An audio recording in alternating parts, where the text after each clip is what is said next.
We've got 2 extra apologies from Councillor Clarkson.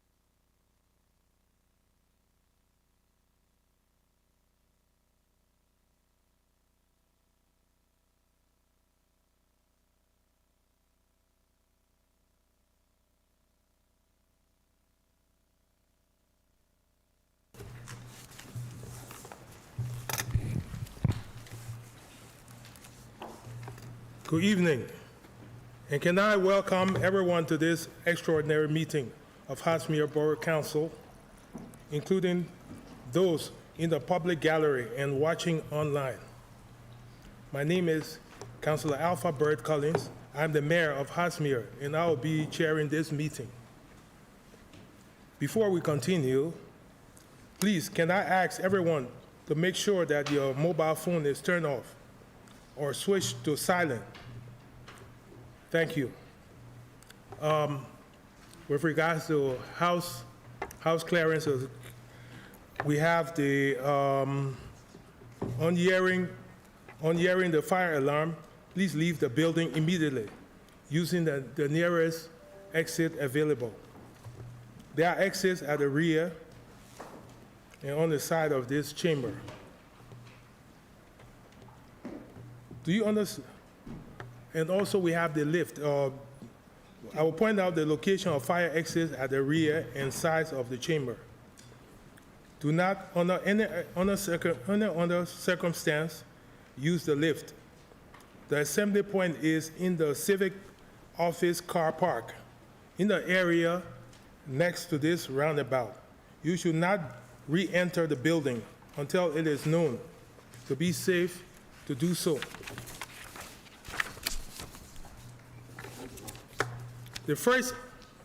Let's come to business. The first item on the agenda for council this evening is agenda item number 1. Do we have apologies? We have the apologies of absence or lateness. Please, I have received apologies of absence from councillors Matthew, Councillor Clarkson, and Councillor Paul Hodgson-Jones. Is there any other apology? Yes, Councillor. Thank you, Mr. Mayor. Councillor Minal Sachdev is just running a few minutes late. Okay. Please, can that be noted? Thanks so much. Okay. You will know, members, that robust but civil debate is the essence of democracy. The respectful conduct in the chamber is of key importance to the good reputation of our council. I will be keen to ensure that debate is civil and timely throughout the evening and will ask your support in this respect. There are 2 points in our procedures: rules to avoid and misunderstandings by members. The first one, if you rise on the point of order to speak, I will immediately ask you to identify which procedure rule or law has been broken in your opinion. If you cannot answer this question to my satisfaction, I will ask you to sit down, as it is not a point of order. The second one is, if you wish to make a point of personal explanation, this only applies if you have already spoken in a current debate and feel that a member has misunderstood something that you said in that debate. If you rise on this point, you must have spoken in the debate. I will ask you to state specifically which part of your speech has been misunderstood, and if you cannot answer this, I will ask you to sit down. I hope this is understood.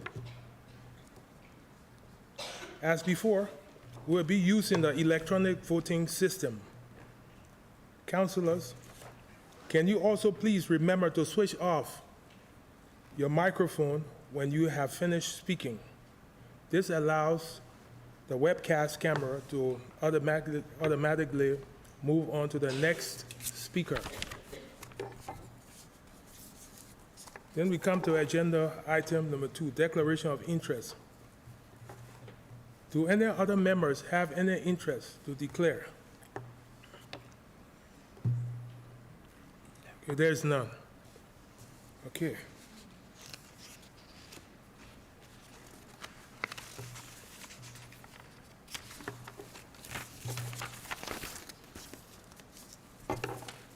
We'll move further to agenda item number 3, which is the decision report, constitution, and appointment of members to the council's committee. With the change to the political proportionality of the council, the allocation to committees has been updated. This was shared with the group leaders, who have made their nominations as set out in Appendix 1, including the names of chairs and vice chairs. As tradition, I shall move the recommendations as set out in the report as the mayor. I call on Councillor Mia Henley as Deputy Mayor to second. Thank you, Mr. Mayor. So as Deputy Mayor, I second and reserve my right to speak. Thank you. Okay. Now, yes, Councillor Newmark.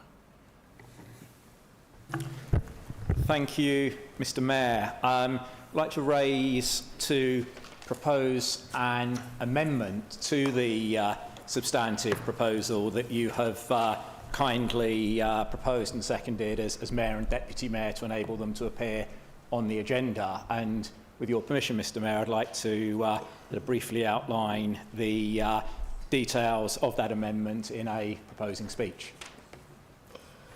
Yeah, okay. Thank you. I have lodged this amendment with Democratic Services to enable them to produce a slide. Look, I think that the report on committee sizes and political proportionality had to come to this council meeting as a consequence of the defection of 2 councillors from the main opposition group to another smaller opposition group. This is something that we are legally obliged to do as a council. I've seen all sorts of stuff circulating on social media, some of it grounded in reality, some of it very far from reality. The situation is that officers used a formula set down in legislation to calculate the political proportionality. It came up with a set of results. Those results were taken prior to publication to all of the group leaders at my private call-over meeting, which is designed to give people the opportunity to raise issues and questions before a report is finalised. All of the group leaders, in most cases, said they were absolutely fine with it. Certainly, no one lodged any objections. The paper moved forward. It was discussed again at a mayoral pre-council call-over, chaired by yourself, Mr. Mayor, as you will recall. Again, nobody lodged any objections. All the other group leaders were fine with it. We believe there was a consensus position. The one exception to that was Councillor Rosehill, who was meant to be representing the Reform group at that meeting, but did not attend or submit any comments on the proposals.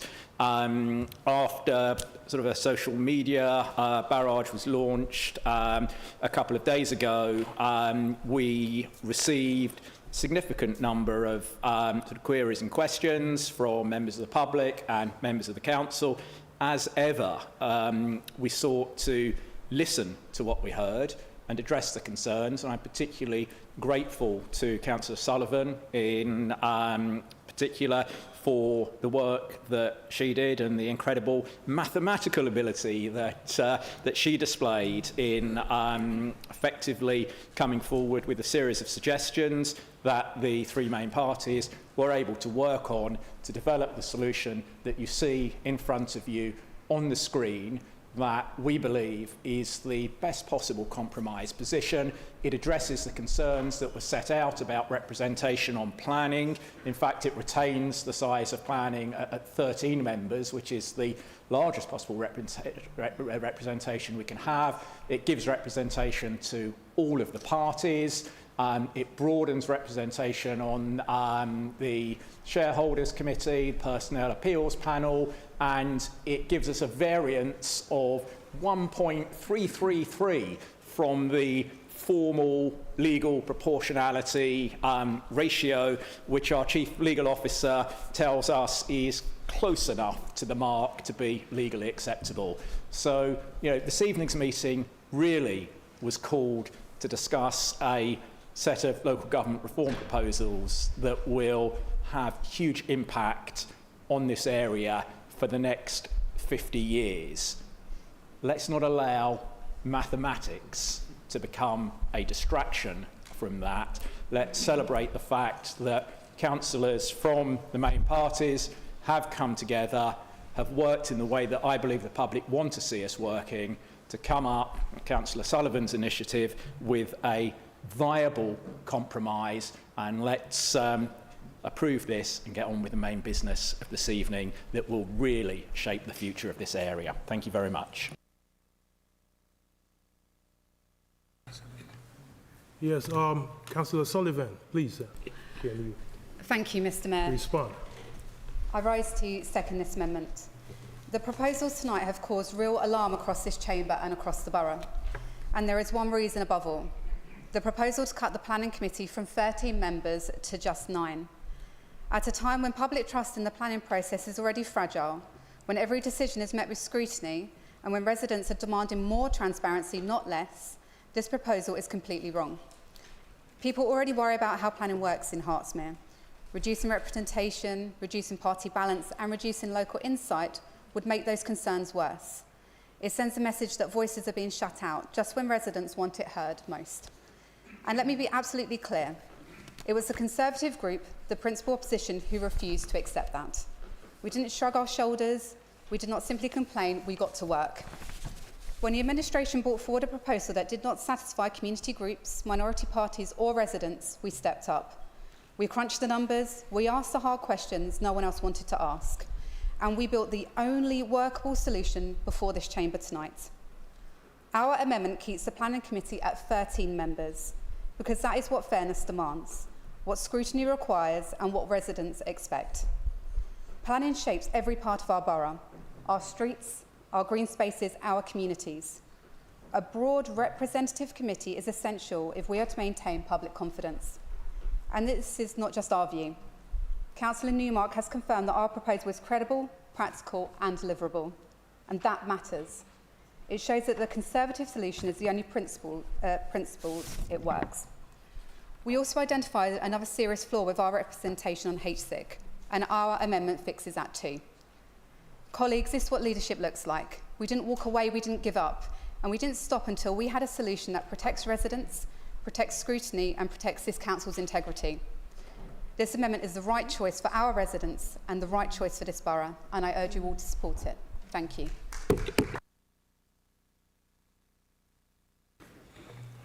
Pardon me, is there any other speaker on this amendment?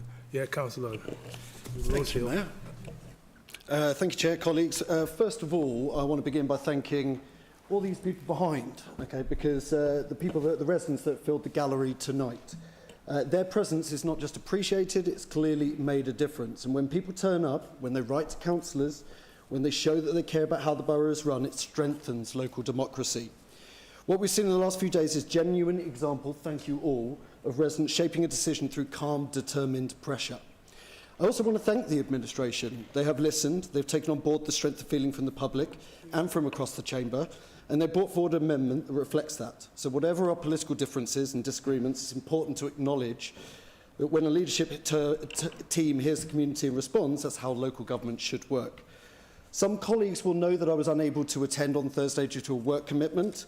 Had I been there, I would have raised the same exact concerns that many of you have voiced, that I've been voicing over the last few days. But I've also been doing my own arithmetic. I've got 40 copies of one proposal, I've got 40 copies of another proposal that I've worked on. Planning is not something to be streamlined, okay, at the expense of scrutiny. It shapes the future of Hertsmere and it demands proper oversight. The amendment that I had tabled this evening keeps the Planning Committee at a fair size. It ensures that decisions are not concentrated to too small a group and there's enough breadth of experience in the room to examine applications properly. At a time when speculative applications are putting real pressure on the borough, maintaining strong scrutiny is not a luxury, it is a duty. So we now have a balanced and fair committee, a structure, one that reflects public's expectations and respects the voices that spoke up over the last week.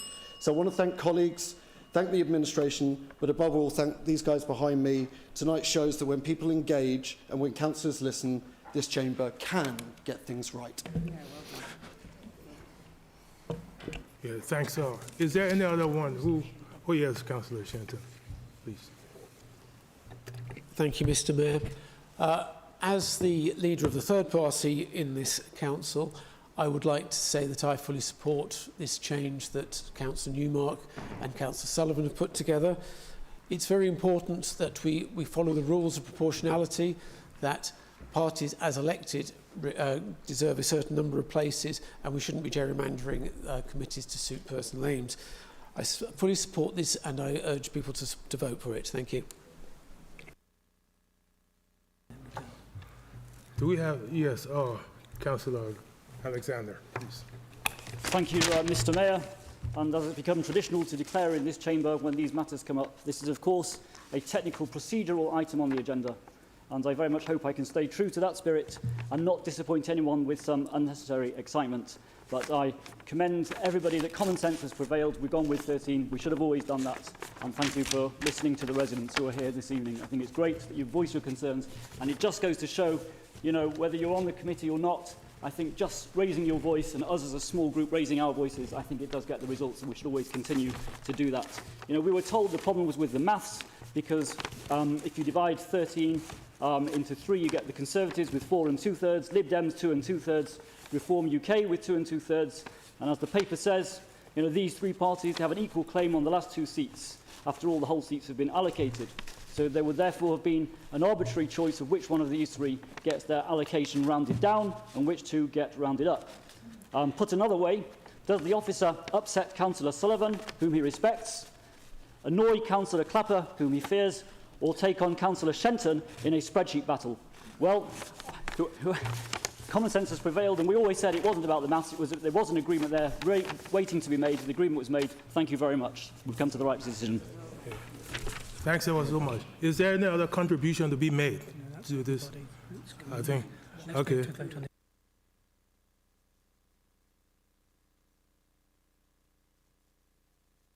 Yeah, thank you, everybody. Can I have a vote on this amendment?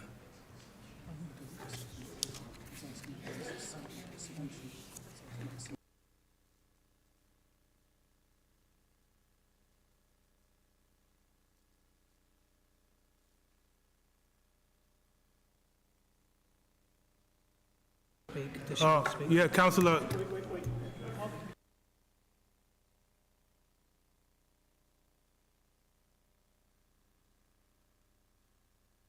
Please, right now we have an opportunity to vote on this amendment.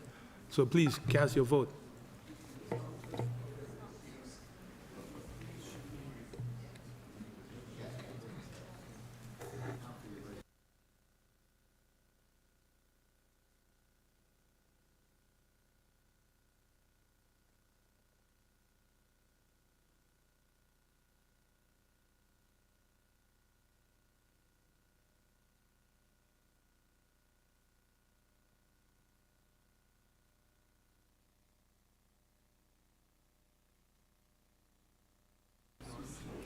Okay, now the motion, pardon me, please. Please. Now the motion has been amended. Is there any other speaker on this issue? Point of order, Mr. Mayor. Yeah, Councillor Gray. There's no amendment. You don't need to do it. No, there isn't. Ignore me.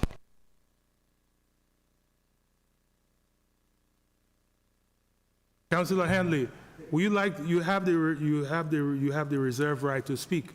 Do you want to carry on, or you reserve your right? No, Mr. Mayor, I reserve my right to speak. Okay. Thank you. Okay, thanks.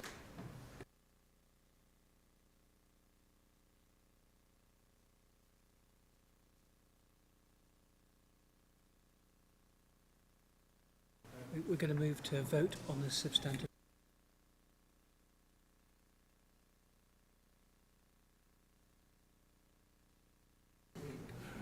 Yeah, we're moving on to this vote on its substantive amendment. Can we vote, go about debate? Yeah. The motion is amended. Ready, Alan? Yeah. Members? You can see it on the screen here. Yeah.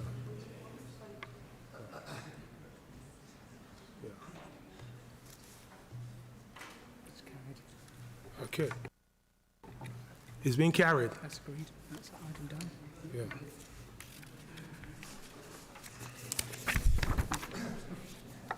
Okay, now we're going to move over to agenda item number 4. That's a requisition report of local government reorganization.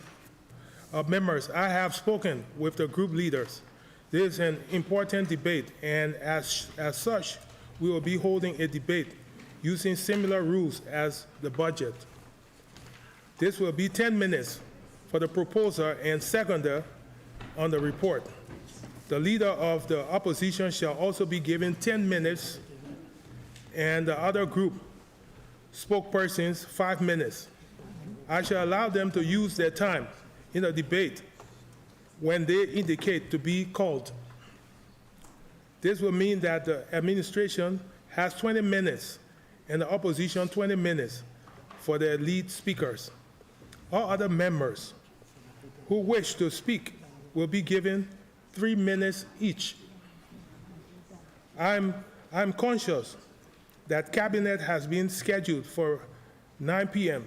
So as we reach 8:45, I will bring the debate to a close, and Councillor Newmark will then have 5 minutes to sum up, and we will then vote. I call on Councillor Newmark to move the recommendations as set out in the report. Mr. Mayor, can I just rise to ask if you can propose that you can use your the powers within the Constitution to take the 3 votes recommendations separately, if that's okay with the party. We can propose it later, but we thought it'd be a bit quicker to do it now. It needs to be proposed and seconded. I've been advised that it doesn't have to be proposed and seconded. Yeah. Thank you, Mr. Mayor. I would like to second that, and I'll reserve my right to speak. Okay. Yeah. Okay. Right, that's a procedural motion, so it will go straight to... Okay, it's a procedural motion, so we'll go straight to a vote, please. Pardon? Pardon me? Can I just clarify, members, there's been a proposal and it's been seconded that we take each of the items in the recommendations in the report as separate recommendations to be voted on separately rather than as a composite. That's a procedural motion and therefore it will be voted on without debate. So Alan's just preparing for a vote on that. So this is to be able to take each recommendation separately. Thank you. I think it has been.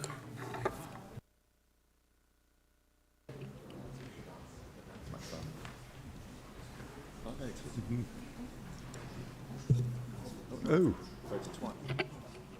Didn't work.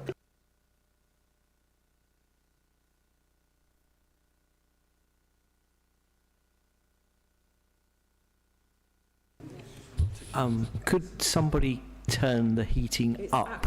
It's very cold in here. Thank you.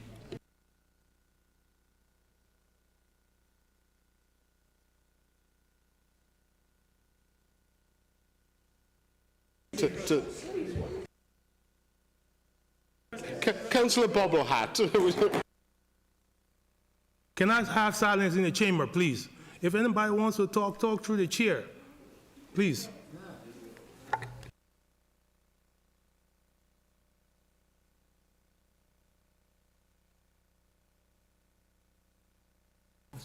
Yeah, so this has been passed. The motion has been passed. Okay, we'll move further.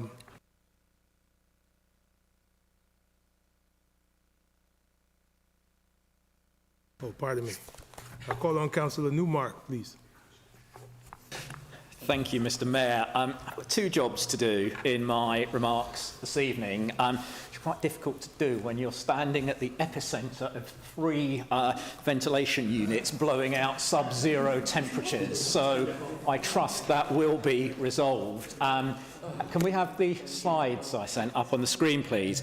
The two parts of my job this evening as leader of this council are not party political in any way. They are, firstly, to give you a sense of the process that's been followed in Hertfordshire around local government reorganisation, and secondly, to express my recommendation to the council as to which of the options on the table provides the best set of outcomes for that part of the county that currently forms the borough of Hertsmere, our local residents, the people that we were all collectively elected to represent. We can move on and move on again.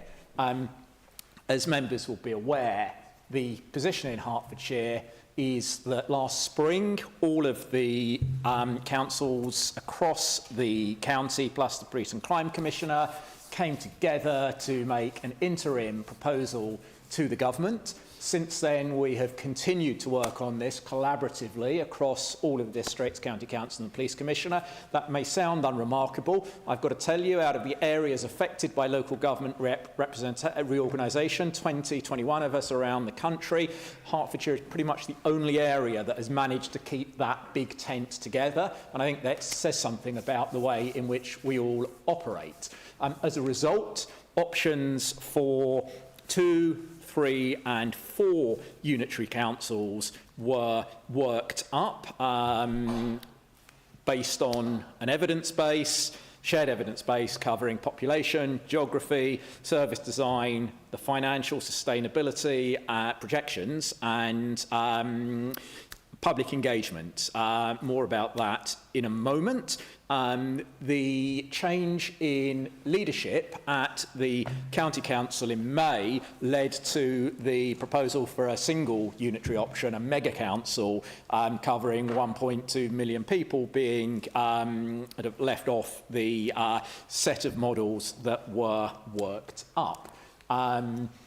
Just to give you a sense of the scale of this operation, we've had over 150 council officers working on this. It was coordinated by the Herts Leaders Group that brings together the 11 leaders of the borough and district councils, the leader of the leader of the county council, and the chief executives of all those councillors. We met pretty much every 8 to 9 days over the past 4 or 5 months. This enabled us to provide one sort of spine proposal, if you like, with the centrally agreed aims, objectives, financial analysis and so on, but sort of 3 offshoots under that umbrella for 2 unitary, 3 unitary and 4 unitary options. And as it says up there, we now have this window of opportunity between the 12th and 23rd of this month for each council to come together individually and take decisions as to which of the options they prefer.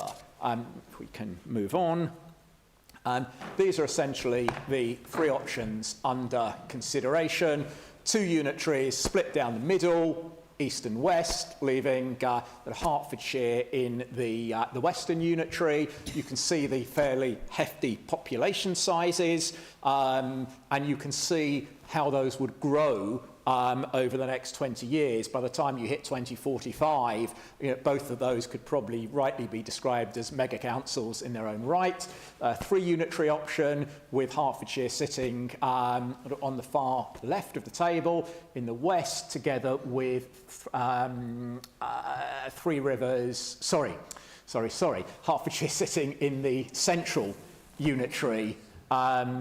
The turquoisey green option together with St Albans, Welwyn and Hatfield. The shaded area would be Bushey, which it's proposed the county divisions of Bushey North and Bushey South would move into the unitary I was just talking about. the purple one, leaving the rest of the borough in central, but Bushy together with Three Rivers, Watford and Dacorum. And on the right, the far right, dare I say, of the diagram, the 4 unitary option with actually some quite nicely balanced population sizes, leaving Hertfordshire down in the southwest with Watford and Three Rivers, bounding the 3 London boroughs that we currently are neighbours with. A lot of people in this process have asked, is it possible for Hertsmere to join up with London boroughs? We did push this with central government and were told very clearly that's not an option at this stage in the process because London will undergo its own reorganisation. But they said that this the model, or a model, which retained boundaries for 1 unitary with those London boroughs would give the best chance of that conversation taking place in the future. We can move on, please. This evening, I want to say to you that 4 unitaries makes most sense for us. Footprints that make sense, boundaries that reflect the existing travel to work patterns and settlement geography so that councils plan in accordance with the grain of what we already recognise around here as everyday life. There's some targeted boundary changes that enable balancing of populations and actually improve the functional fit, enabling a smooth and orderly transition. Secondly, ambition through devolution. The most exciting part of this process actually isn't local government reorganisation at all. It's the fact that we will get a directly elected mayor for Hertfordshire with the ability to bid for Devo deals and to take control of of services and policy areas that currently sit with central government. Real devolution, real bringing power and services back to the people. 4 unitaries are the right-sized delivery arm for a mayoral strategic authority, bringing things like housing, transport and skills and funding to each of our places in a properly tailored way. It's the option that is closer to local communities by design. It avoids a scenario in which planning decisions about Borehamwood and Bushy are taken in places like Broxbourne and Stevenage. It keeps decisions as close to local people as we possibly can. It keeps our councillors rooted, visible and with realistic workloads. We've talked about demonstrable population sizes. The finances for this model are sound. All of the models that I showed earlier are financially sustainable. They all deliver savings on the current situation. It's true that 4 unitary model delivers smaller savings than the other model, but that is the price of maintaining the local connection. And what we saw in the public engagement overwhelmingly is that is the price that local residents are willing to pay. If we can keep whizzing through, here's the sort of descriptive breakdown. I'm just going to focus on South West Herts and how it hangs together. World-class studios, our studio cluster in Elstree and Boreham Wood, Leavesden, Warner Brothers over in Watford and Three Rivers, create a creative powerhouse that can lean into Hertfordshire where it makes sense and lean into London and get those benefits that people want to see. Let's whiz on.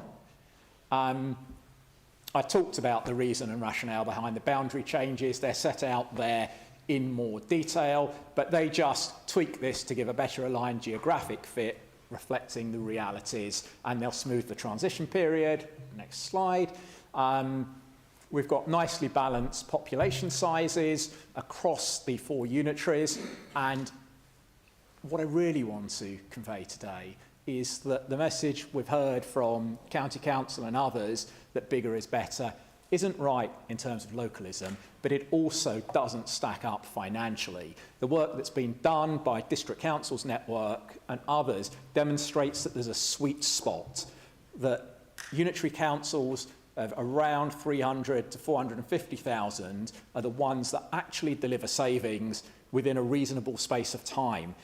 Other unitaries that have been set up above that population size actually in reality don't deliver the efficiencies that they promise at the outset. We want to be in that sweet spot so that the savings aren't promises and pie in the sky, so that they're savings that actually reach our residents within a generation, not longer. Number of councillors, the 4 unitary model, as you can see, creates a situation where workload would be reasonable. You wouldn't have single councillors having to represent constituencies of 7 to 10,000. Newmark, your time is up. And I will end my remarks there. As you can see, it's an incredibly complex picture, lots of detail. Your time is it's up, in the Councillor report. Newmark. I've made my position clear.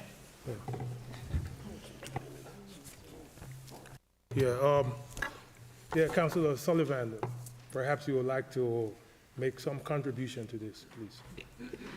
Thank you, Mr Mayor, fellow councillors.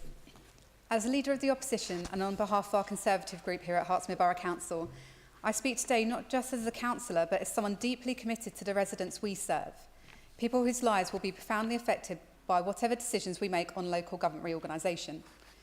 It's important to recognise how local government reorganisation has come about in the first place. This entire agenda has been driven by the National Labour government, despite the fact that it appeared nowhere in their manifesto and has never even been put to the public for a mandate. This stands in stark contrast to the original Conservative devolution proposals, which were designed to empower local communities with real tools to deliver savings, achieve efficiencies and secure economic growth without forcing sweeping structural change on communities. Our communities in Hertsmere are not abstract concepts. They are real places with deep-rooted identities, shared histories and strong local bonds. From Bushy to Potters Bar, from Bournemouth to Radlett, each town and village has its own character and priorities.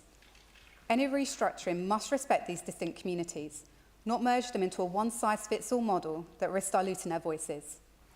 We must also consider the wider democratic argument. The larger and more distant a new authority becomes, the harder it is for residents to influence decisions or hold leaders to account. Democracy should be brought closer to people, not pushed further away. We must also confront the very real issue of cost burdens. Do we have any genuine understanding of what this reorganisation will actually cost? The current LGR models for council tax make no allowance for future precepts that could be imposed by a new strategic authority. And let's be honest, we can virtually guarantee that there will be one. Are our residents happy to pay an increase in their council tax based on this? What benefits are shown that they will get? Councillor Newmark highlighted savings and efficiencies, but nothing yet about services.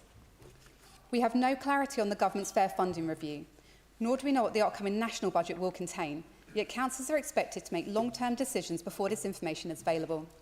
That is simply irresponsible. Right from the start, we have been clear that this is a big decision with real consequences for everyone across Hertsmere, but the process so far has been frustratingly opaque. At the only formal public engagement held by Hertsmere, no facts, no details, no breakdown of what each option means were provided. It was little more than a presentation with broad strokes and many unanswered questions. Let me break down why this matters so much, starting with planning. For many residents, planning determines the homes they live in, the shops they use, the green spaces they enjoy, greenbelt and the character of their local area. Yet we have been given no clear information on how planning will function under any unitary option. We don't know how Hertsmere's community voices will be maintained or how enforcement and master planning will be handled. How can we ask residents to support a system when we don't know if their concern will reach a decision maker who understands their area? Then there's local representation. Residents value councillors who know their patch and who are accessible for local issues, big or small. Under every current proposal, councillor numbers fall, wards grow, and that personal link risks being diluted. No guarantees were offered to protect this fundamental pillar of local democracy. The one fact we do know from our own council leader, Councillor Newmark, is that council tax will increase as a direct result of these changes. That is not speculative, it is certain. But the details remain absent. How much will it rise? Which services will benefit, if any? And how will the cost of implementing the new system be met? Our residents deserve clarity. Social care is another major concern. These are services for the most vulnerable. Disruption, confusion, or funding uncertainty could have devastating consequences. We as Conservatives expect a clear, detailed plan guaranteeing that social care standards will not only be maintained, but improved, yet no service provisions have been presented to us. Our schools, particularly those supporting SEND pupils, also face uncertainty. No detail has been shared on how education or SEND provision will be managed. Parents need reassurance that their children's education will not be compromised by structural changes. And lastly, leisure facilities and sports fields. These are not luxuries. They support health, well-being and strong communities. Yet there are no firm promises or financial commitments on how these will be maintained. So in summary, this Conservative group has serious reservations because we have no clear factual understanding of what these changes mean for our residents. We refuse to support a plan shrouded in uncertainty, especially when council tax rises are already guaranteed. Our residents deserve better. Turning to the recommendations before us this evening. On recommendation 1.1, we will be voting for. We can indeed note, but we feel the proposal is incomplete, unsatisfactory, and would increase costs for our residents with no guarantee whatsoever of any improvement in services. There is simply not enough data in the papers for members to take a holistic, informed decision on. On recommendation 1.2, we will be voting in favour. We expect Cabinet to take full account of the views expressed tonight, the views of councillors and, crucially, the views of our residents, which will be articulated in detail this evening. We firmly believe it is the duty of every Cabinet member, when voting tonight, to reflect the concerns, expectations and voices of the people that we serve. On recommendation 1.3, we will be abstaining, and it's important to offer this option to members. We do not know whether local government reorganisation will even be completed. It is premature to make decisions about Royal Letters Patent and the mayoralty when the fundamental question of LGR remains unresolved. And let me be absolutely clear, we are the opposition. It's our responsibility to challenge, to scrutinise and to speak up when the process is flawed, when residents feel that they're kept in the dark and when decisions risk harming the very people we are elected to protect. If this administration has not demanded transparency and full facts, financial and service delivery details, then we will. If this administration will not stand up for our communities, then we will. And we will continue to do so until every resident has the facts, every cost is laid bare, and every voice in Hertsmere is heard. Thank you. Thanks, Councillor Sullivan. I will call upon Councillor Amron, please. Sorry. Do excuse me a minute. It's still falling to pieces. Okay. Yeah. Thank you, Mr. Mayor, Leader of the Council, fellow councillors, members of staff and visitors from the public. And thanks for the opportunity to speak about the government's move to replace the two-tier system of counties and districts with single-tier unitary councils. This change has significant implications for how our communities are governed, and it's important to consider both the positives and the negatives. Firstly, the potential advantages. Unitary councils can offer a simpler, more transparent system of local government, instead of residents having to work out whether a county or borough council is responsible for a service.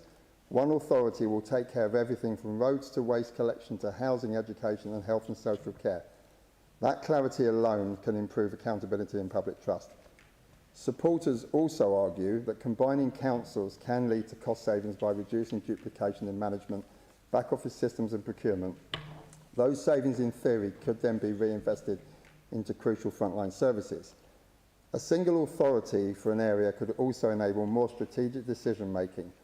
It can become easier to plan across transport, housing, education, economic development and environmental policies when they sit within one organisation. And with only one council speaking for the area, local leaders may carry more weight when negotiating with central government or attracting new investment. Finally, unitaries can improve service integration, particularly where social care, public health, housing and community support need to work more closely together. One joined-up team often serves residents better than multiple organisations operating separately. But, as everything in life, it's very important to acknowledge the many concerns that there are. The biggest potential is the loss of local identity and representation. When councils grow larger, they can feel more distant. Smaller towns, rural communities or distinct neighbourhoods may actually worry their priorities will be overshadowed by larger population centres. There are also significant transition costs and disruption. Merging councils require aligning IT systems, restructuring staff, possibly closing offices, and navigating the differences between the organisations that exist. These changes could in effect take years and may well interrupt the smooth running of services. Another risk is greater centralisation. A larger council may become less responsive to specific local needs, and the reduction in the overall number of councillors can mean each elected member represents more residents, making democratic engagement far more challenging. And whilst long-term savings are often promised, experience shows that these savings are not always guaranteed. Large organisations bring their own inefficiencies, and the process of merging can be far more costly than originally planned. In summary, the move to unitary councils can deliver clearer governance, stronger strategic leadership, and better integrated services, but can equally bring challenges around local identity, democratic representation, and the huge cost and complexity of transition. As with any major reform, the success of devolution depends not just on the structure we create, but on how well it reflects the character and the needs of the communities it's meant to serve. We are very fortunate here in Hertsmere to have some great parish and town councils who will serve a more important purpose than ever in the new world of devolution, in making sure that local voices are amplified and heard by the people making decisions. My colleagues at Hertsmere First, Councillor Graham Alexander and the Mayor, Councillor Alfred Collins, are also on the Elstree and Bournemouth Town Council. And as a Bushy Ward councillor myself, I feel that Bushy needs its own council, so I would encourage my fellow Bushy councillors to start engaging with me in looking to set up a parish in Bushy.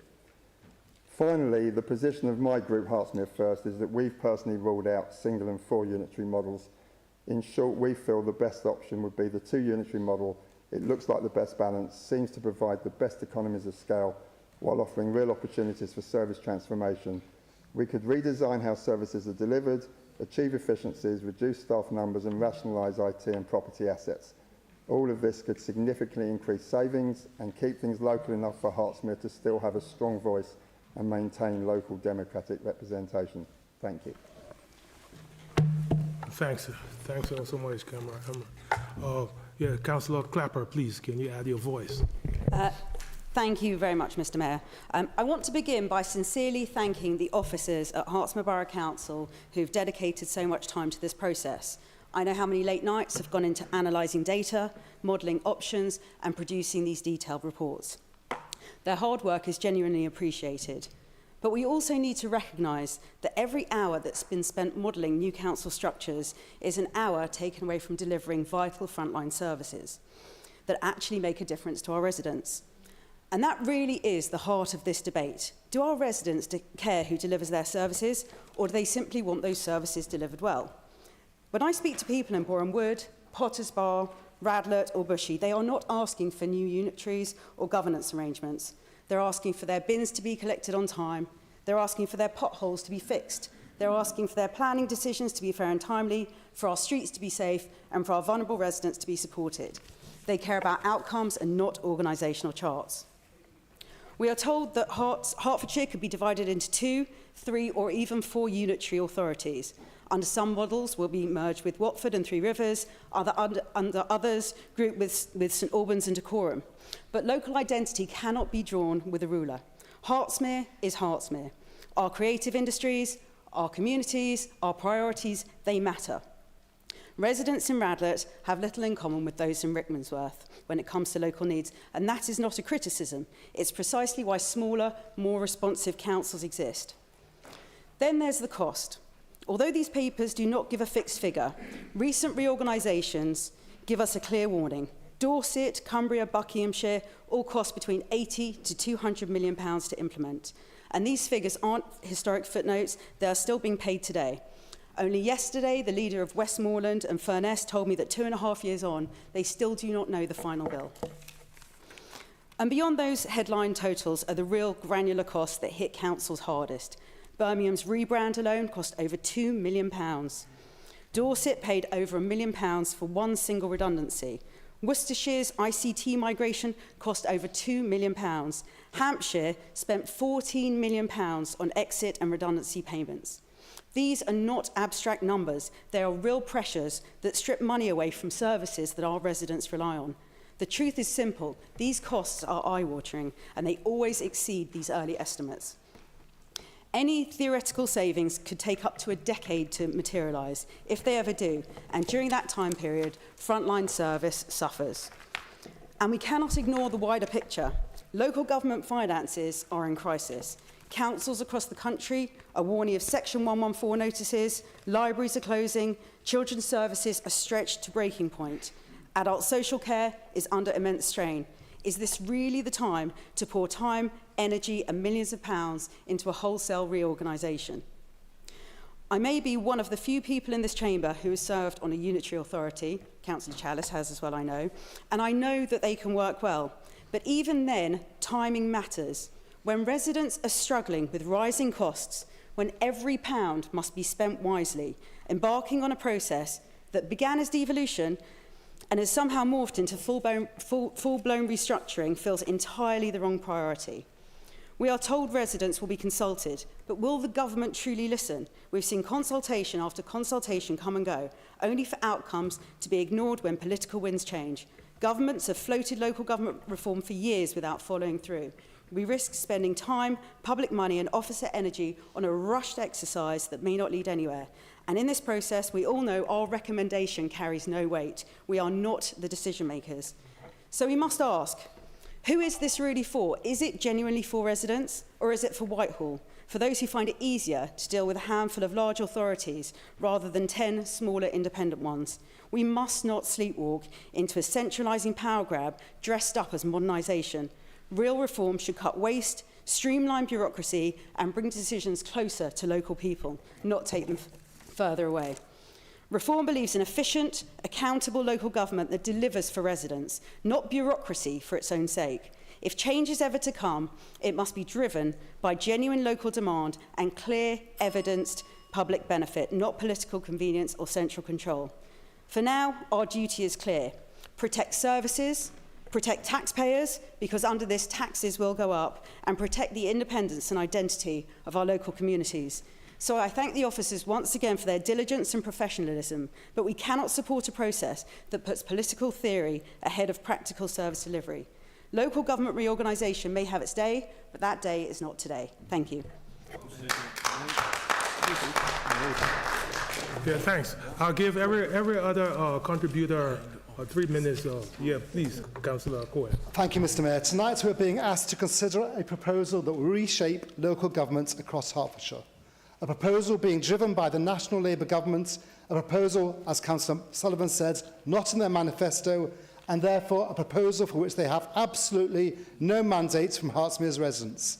And yet it's being fully embraced by our local Labour Party, despite the fact that the people of Hertsmere have never been asked whether they want it and have not been given a shred of meaningful detail about its consequences.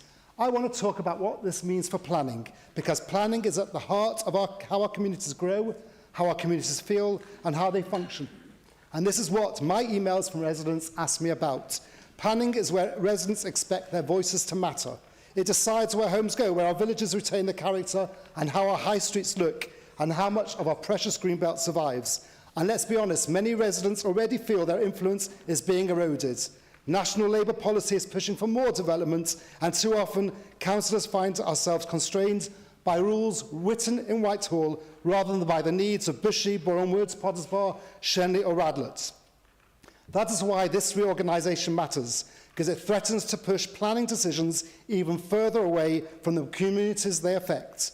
If Hertsmere is folded into a large county-wide unitary authority, we risk planning becoming more centralised, more remote and far less responsive.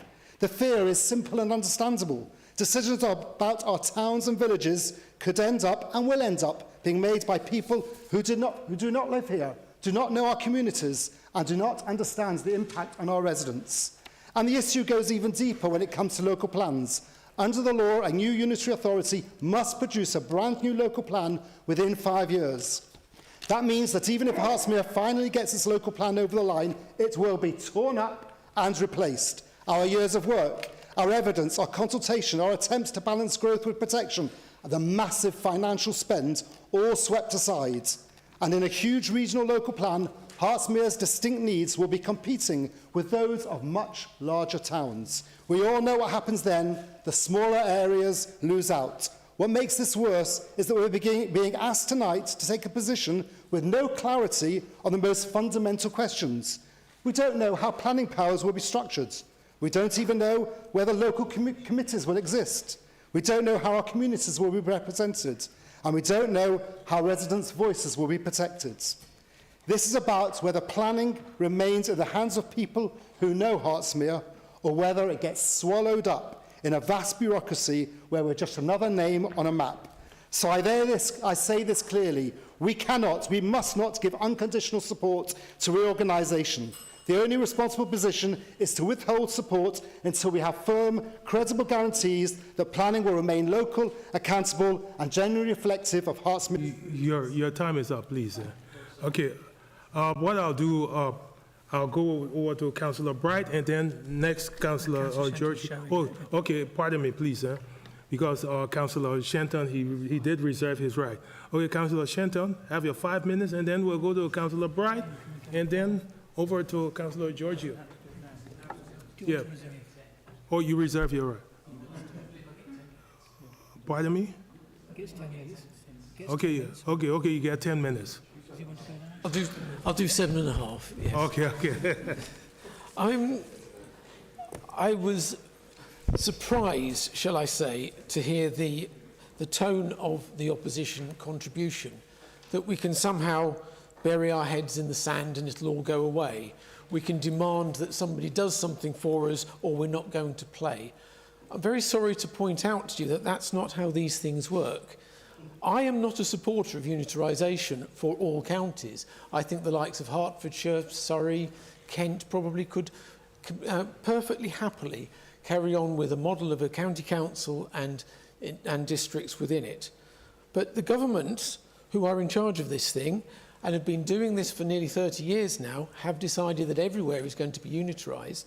So the idea of merely saying we don't agree with it, so we're not playing, is nonsense. It will just carry on without us, and the decisions will be made.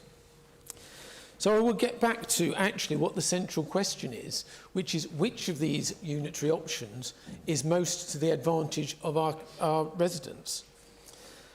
I think if I take the 2 option, as the Leader of the Council has pointed out, and we can see on the screen there, in fact, within 20 years, the populations are getting on for 750,000 people.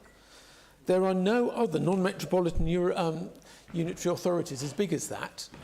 We will be bigger than most metropolitan councils. We will be bigger than all London boroughs. It's a ridiculous size. And by definition, then, it makes it remote from the residents in our areas. I look at the second version, the 3 unitaries. This has many attractions, but that little hatched bit at the bottom, which is bushy, is not just the odd few people, it's about a quarter of this council. And for this council to split 3/4 and 1/4 for the remaining 2.5 years of our time imposes a huge extra burden on our staff, on our plans, on how we run this council. And frankly, although I think perhaps Bushy is more in common with Watford and Rickmansworth, it is unnecessary, it doesn't contribute, and it is fundamentally a waste of money.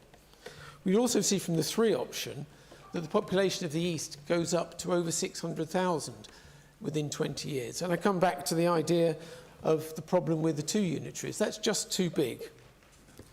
Now, there is a suggestion from the county and from the government even that bigger is better. But really, there is no evidence to support this. As the Leader of the Council pointed out, the sweet spot at which you get most efficiency is probably around 300, 350,000. It's not 600,000. The District Councils Network produced a report which shows that of the 10 most efficient councils, most of them were less than 200,000 population. We would already, of the 62 non-metropolitan unitary authorities, be in the top 20 out of 60. So the 4th option doesn't mean we have small councils, it just means they're not gigantic and massively inefficient. So what can we look for equivalent? I think people will notice that Surrey has recently opted for a 2 council model. And they have special problems in Spelthorne, which was driven into £1 billion of debt by a previous administration. Won't say who was running it, but it wasn't my party or the Labour Party. We also got Woking, which was driven into £2 billion worth of debt. Again, that wasn't run by either the Labour Party or the Liberal Democrat Party. But they are burdens, massive burdens, on whichever authority was to run Surrey. And consequently, they've decided to opt for a two-council model. But in our case, in Hertfordshire's case, there are no basket cases. Everywhere is reasonably well run. The 4 option offers different areas the opportunity to focus on their interests, their strengths, their population, the interests of their people. Clearly, South Herts, Southwest Herts, that we would be part of, has fundamental differences from, say, East Herts. It's a largely agricultural area with smaller populations. We're on the edge of London. We've got a big film industry. We've got a commuter railway system. So by having a 4 unitary option, we can focus our authority's interest on what is common to all of us. The 2 option, taking into account half of the county, makes us remote from the centre of power and makes our voice very much dimmer. So, in summary, I would strongly support the 4 unitary option for the reasons of efficiency. It offers better value for money to the communities. For democracy, it allows our members who are elected out of this area to have a voice which is not drowned by 500,000 people. And by convenience, we are close to Watford, we are close to Rickmansworth, we are close to the whole area. Thank you. Well said. Yeah, thanks all so much. I believe in even Stephen and fair play. So what I'm going to do is I'll let Councillor Gray. I'll give him 3 minutes. Yeah, if you, yeah. I think you pointed your hand out. Isn't that so? Okay, yeah, but then you have the opportunity to say your piece now. Later on, I will go over to the next because I want to give everybody an equal opportunity. Yeah, go ahead. Members, as we consider the future structure of local government, one message from our residents has been absolutely clear. People want strong local representation, they want councils that are close to their communities they serve, and they want clarity about who is responsible for delivering their services. Across the county, residents tell you they value having elected members who understand the character of their area, its towns, its villages, along with its challenges and its opportunities. When local government is close to the electorate, it is more responsive, more accountable, and better able to shape the services around genuine local need. At the moment, many people feel distant from decision-making, with responsibilities divided between multiple tiers of government. Residents often struggle to understand who to contact, who oversees what, and how their voices can influence policies that affect their daily lives. Any future model must address this. It must simplify the system, strengthen accountability, and give communities a clearer and more direct connection to people making decisions on their behalf. Smaller areas with leadership rooted in local knowledge can respond more flexibly and imaginatively. Working in densely populated urban areas may not suit rural districts, and effective structures must allow dissimilar parts of the county to take different approaches where appropriate. This is about designing services that fits the place, not forcing places to fit the system. Yes, financial efficiencies matter, and any reorganisation must demonstrate value for money, but residents have told us that representation, local identity, and accountability decision-making are equally important. The aim should be able to find a balance, improving efficiencies while ensuring we do not lose the close relationship between councils and the people they serve. Ultimately, whatever option is chosen, it should deliver a model of local government that's in tune with its communities, clear, accountable, and shaped by genuine local need. Thank you, Mr. Mayor. You're welcome. Okay, I'll move over to Councillor Lambert, please. Thank you, Chair. I'm going to start with a poem. I keep 6 honest serving men. They taught me all I knew. Their names are what and why and when and how and where and who. Let's be clear. At the moment, most of our residents do not care about LGR. I've been around a long time and seen many plans evolve. Very few go smoothly, many go badly wrong. There are some things I know and some things I believe. I know there will be a loss of democracy. Whether options 2, 3 or 4 is plumped for, there will be between half and a third the number of councillors. In Radlett, we currently have 5 councillors. We will be lucky to get 2. I believe whatever is settled on will cost more. How can it not do? More duplication of posts, massive reorganisation costs, more unitary authorities, more departments. As LGR unfolds, chaos will follow, and at that point, residents will notice and be very unhappy. So back to the words of Rudyard Kipling. We have what, why, when, how, where, and who. The silly thing is that nobody has explained to my satisfaction why. There is discussion about how, whatever it is, will be achieved, but no explanation as to why and why so urgent. Evolution is preferable to revolution. It has taken 50 years to establish Hertsmere and our local governments and identity. And yet there seems to be a determination to throw it all away without good reason, and still not knowing what we are going to replace it with. And it is having to be done now. As my granddaughter would say, what can possibly go wrong? Thank you. Thanks so much. Okay, I'll move forward to Councillor Jones, please. Thereafter, I have a list here, and then I'm going according to my list. You have this, sir. Yeah, please go ahead, Councillor Jones. Thank you. So I've got some serious concerns about this. I feel we haven't got enough data to make an informed decision tonight. I wonder, have you actually thought about the impact of this decision on ordinary people's lives? I'm particularly concerned with how it affects education and SEN, whereby the decision we've been asked to make tonight will impact some of the most vulnerable children in our society. Restructuring our educational provision is a huge undertaking in terms of both cost and organisation. There will be major challenges to keep the current SEN provision, and any disruption will impact both child and parental well-being as parents have to battle to continue to access appropriate support. The cost of providing Chief of Education roles, SALT services, CAMS, educational psychologists, portfolio holders in each authority is unsustainable.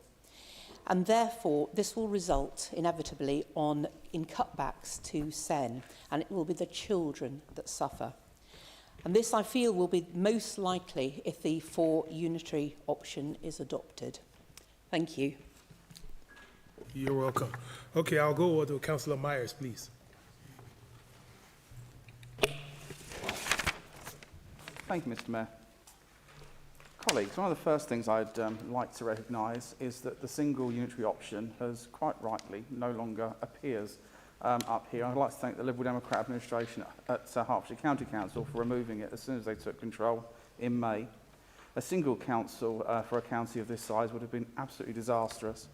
Services would have been stretched, accountability diluted, and local identity all but erased.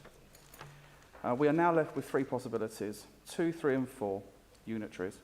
And I want to be open about my starting point.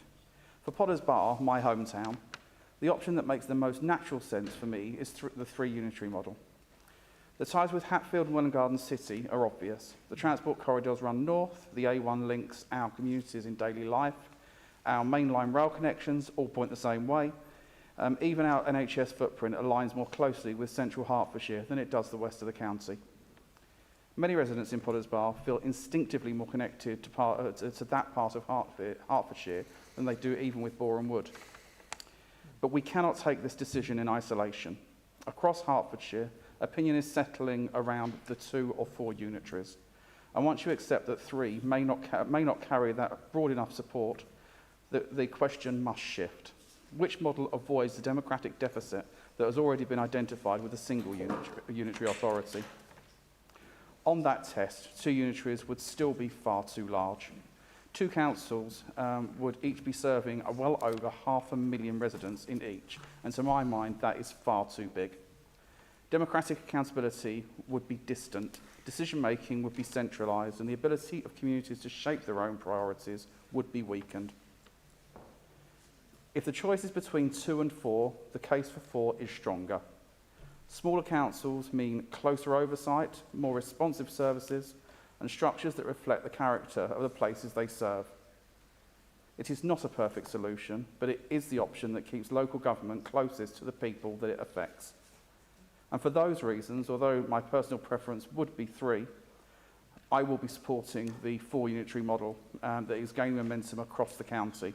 I think it's the most realistic way to protect local identity and preserve democratic accountability in the years ahead. Thank you, Mr. Mayor. Okay, I'll move over to Councillor Selby, please. Thank you, Mr. Mayor. My concern with the proposed local government reorganisation is the impact this will have on our residents. We are the voice of our residents in our wards. I represent nearly 5,000 residents in Aldenham East, and there are just over 5,000 residents in Aldenham West. That is nearly 10,000 residents in Radlett who we listen to, represent and advocate for. With the LGR, it will result in fewer councillors and larger wards. On page 144 of your report, it states that we will have wider geographical areas and an increased population and electorate. The likelihood with the proposed modelling is Radlett will only have 2 councillors going forward. This is terrible for our residents. With this outcome in Radlett, we will have less time per resident, we will find it harder to raise local issues at committees and panels, and harder for us to cover wider neighbourhoods and know the details of what's happening on the ground, which is so important in our roles. Our local character, local priorities and neighbourhood issues will be absorbed into a wider, larger strategic agenda. No one at an enlarged model will care about the smaller issues that we respond to on a daily basis in Radlett. No one within an enlarged model will care about our planning issues in Radlett, and in particular our fight to protect our precious green belt. No one understands the local issues like we do as the local councillors. And I urge you, when making your decision on LGR, to remember how important our work as a community advocate is, and how important it is for us to understand and represent our residents, and for it to be manageable numbers. Thank you. Okay, I'll move over to Councillor Kaza.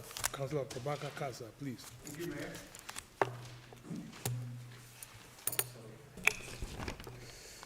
Mayor.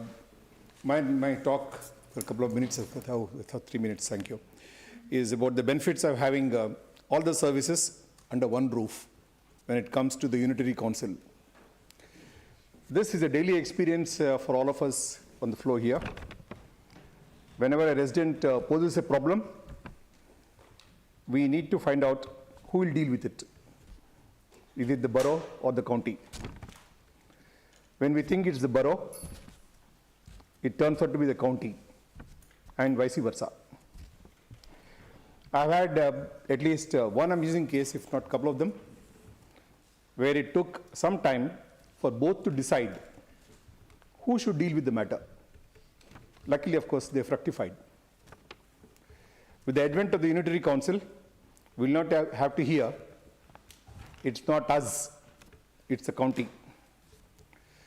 A single council would be responsible for all local services, whether it comes to the potholes, the roads, lights, bins, housing, planning, social care, send, schools, libraries, etc.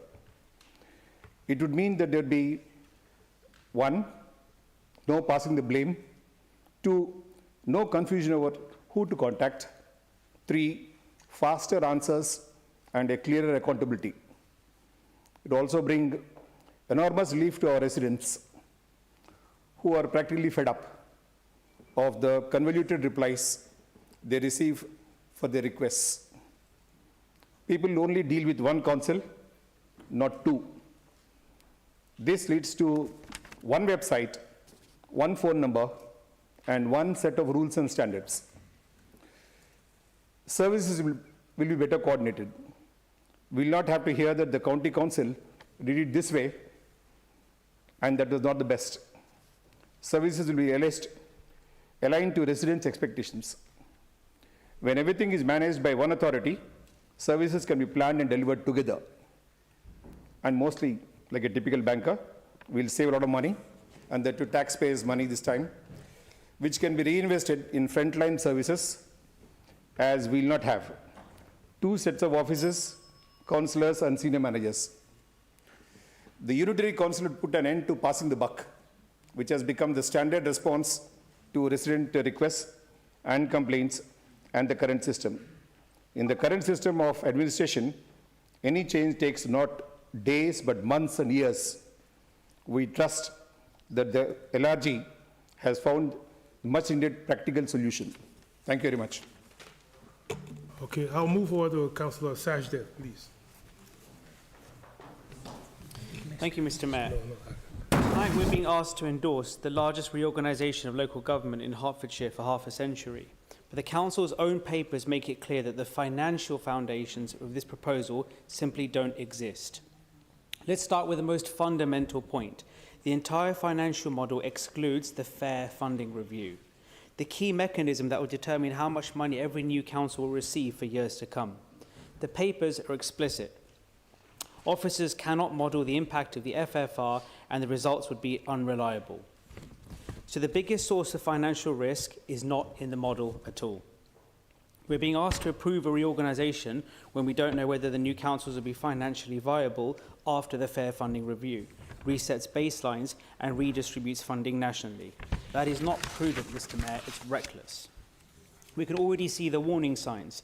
The report shows that the fourth central authority would start life with a £22 million deficit. Not a great start for giving birth to a new entity, is it? The papers state openly that its viability will depend upon further distribution of funding. So in simple terms, it only works if the government bails it out, and there's no evidence that they will. The modelling is built on a series of assumptions that stretch credibility, even for this Labour administration. Where is the financial pragmatism that I hope that the Liberal Democrats would have brought to the table? The report assumes, for example, 5 consecutive years of maximum council tax rises. Now, in this chamber, I've also asked you to vote for council tax rises, but we do so with trepidation and when we have no other choice. Here, this report is baking in 5 years of consecutive maximum council tax rises. The report assumes that the vast LGR savings are delivered on time, which may not be delivered in full. In fact, the model assumes £154 million of savings must be delivered, but 65 million of those have not even yet been identified. The report assumes that there are no major shocks, no unforeseen send pressures, no pay settlements above forecast, and no inflation volatility. As an economist, I think that's absolutely shocking. I can imagine Councillor Alexander would be out of a job at the Bank of England if there was no inflation volatility. The same report, Mr. Mayor, says that these results should be treated as an indication, not a firm prediction. And there are also risks which are not costed at all. Transition costs for the shadow authorities, the housing revenue aggregation, housing revenue disaggregation, shared services, unwinding, etc., etc. Mr. Mayor, this proposal may make sense one day, but certainly not today. There are clearly red flags here, and I know opposite we have a red-led authority, but this is not the time to be playing with colours and ignoring the red flags here in front of us. This proposal, Mr. Mayor, is not ready, and we simply can't support it. Thank you so much. I'll move over to Councillor Allen to give him the opportunity, then I'll come over to...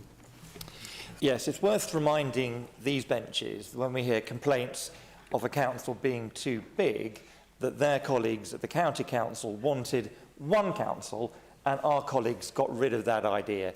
And today, There's a lot of support here for the 3 and the 4 options. So that was then, and this is now. I share the concerns we heard earlier about SEND and also adult social care. And those 2 services take up the vast bulk of local authority spending in Hertfordshire.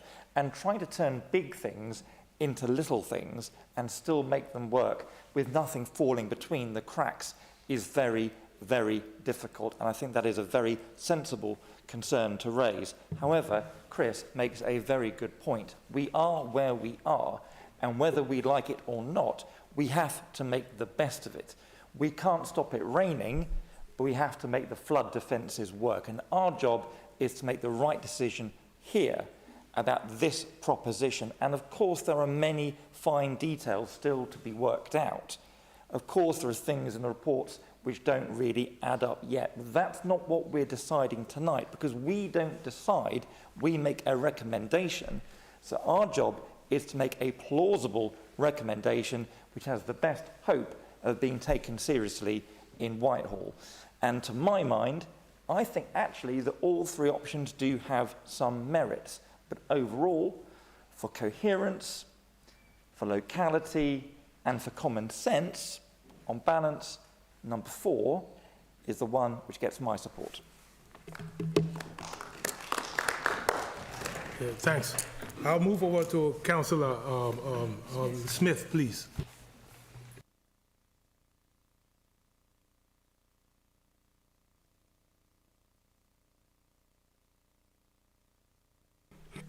Sorry. Mr. Mayor, colleagues, the conversation about local government reorganisation is understandably focused on structures, boundaries and future governance. But at the heart of it sits something far more practical: the assets of our communities that our communities rely on every day. Parks, community centres, open spaces, play areas and the buildings that anchor local life. One of our principal responsibilities is to make sure those assets remain available to the people of Hertsmere, not lost in a distant bureaucracy, not pushed down a list, not forgotten because they are small on a spreadsheet but large in the lives of residents. I want to acknowledge the proactive work that has taken place across Hertsmere to prepare for this moment. Our borough administration has not waited to be told what might happen. We have taken early steps to identify which assets should be protected and kept under local stewardship.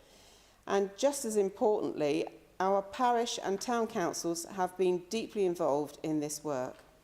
Clerks, officers and members across the lower tier authorities have put in hours of careful thought, site visits, discussions and planning. They have been clear about what matters to their communities and how those assets can be taken on in a way that is sustainable and accountable. This is a partnership approach, and Hertsmere is ahead of the curve. We are showing that local government reorganisation does not have to mean losing local control. It can mean strengthening it. If councils are willing to work together, plan early and focus on what residents actually value. Our job now is to carry that work forward, protect what makes each town and parish unique, safeguard the facilities people use every day and ensure that whatever changes come, Hertsmere residents continue to benefit from the assets that belong to them. Thank you. Thanks so much. Councillor Bright, please.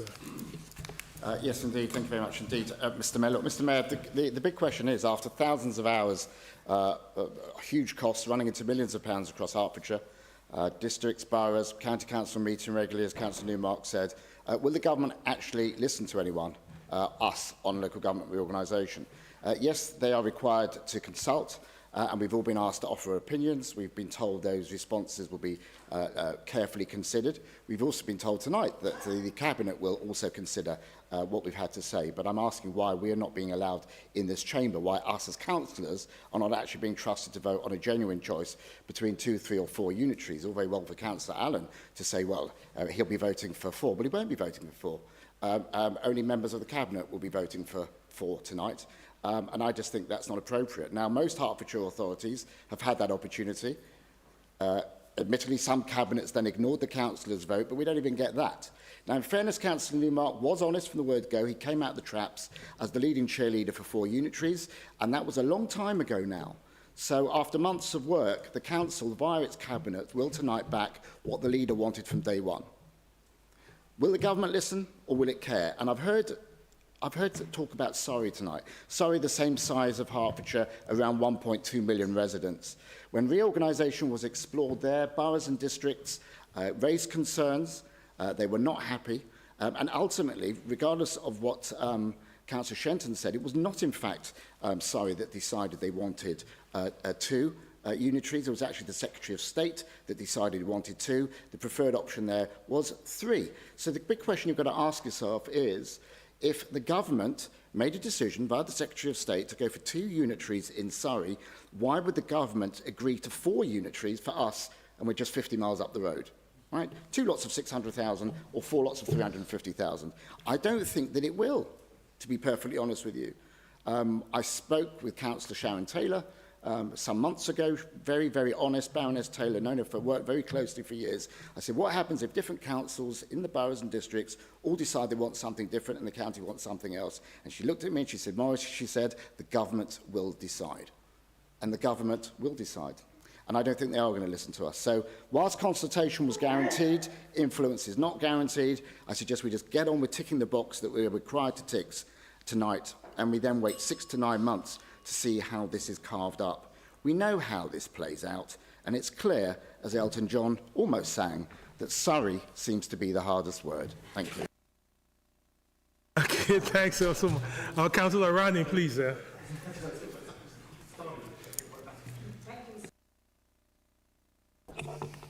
Colleagues, what is almost certain in this process is that Hertfordshire will have a directly elected mayor. The question still being worked through is the shape and number of the new unitary councils. But today, the real democratic shift I would like to focus on is the mayor and what that means for our residents.